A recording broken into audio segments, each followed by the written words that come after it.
Morning లేచినప్పటి నుంచి ఒకటే టెన్షన్ అండి నాకు. ఫస్ట్ బ్రేక్ఫాస్ట్ ఏం చేయాలి, మధ్యాహ్నం లంచ్కి ఏం చేయాలి, డిన్నర్కి ఏం చేయాలని అదే టెన్షన్ ఉంటుంది. మొత్తానికైతే ఈరోజు నేను లంచ్కి డిన్నర్కి ఒకటే కర్రీ చేద్దామని ఎగ్ కర్రీ అయితే చేసేసిన. ఈరోజు నా పద్ధతిలో ఎగ్ కర్రీ ఎట్లా చేస్తాను చూపిస్తాను పదండి.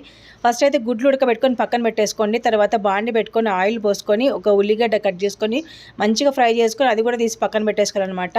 తర్వాత అదే బాండిలో కొంచెం ఆయిల్ వేసుకొని మనం పొట్టోలుసుకున్నటువంటి గుడ్లన్నీ వేసుకొని ఫ్రై చేసుకోవాలి.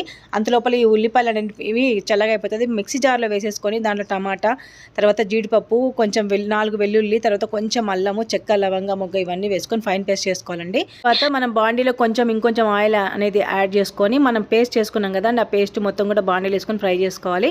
అవి కొంచెం ఫ్రై కాగానే ఉప్పు, కారం, పసుపు, ధనియాల పొడి వేసుకొని మళ్ళీ ఫ్రై చేసుకొని గుడ్లు మొత్తం మనం ఫ్రై చేసుకున్నాం కదా అవి వేసేసి కొంచెం సేపు ఫ్రై అయిన తర్వాత వాటర్ అయితే మనకి ఎంత కావాలో అంత వాటర్ వేసుకొని గరం మసాలా వేసుకొని కొత్తిమీర వేసుకొని దించేసుకుంటే సూపర్ టేస్టీగా ఉండే ఎగ్ కర్రీ అయితే రెడీ అయితే. నా వీడియో మీకు నచ్చితే లైక్ చేయండి, షేర్ చేయండి, సబ్స్క్రైబ్. Bye bye.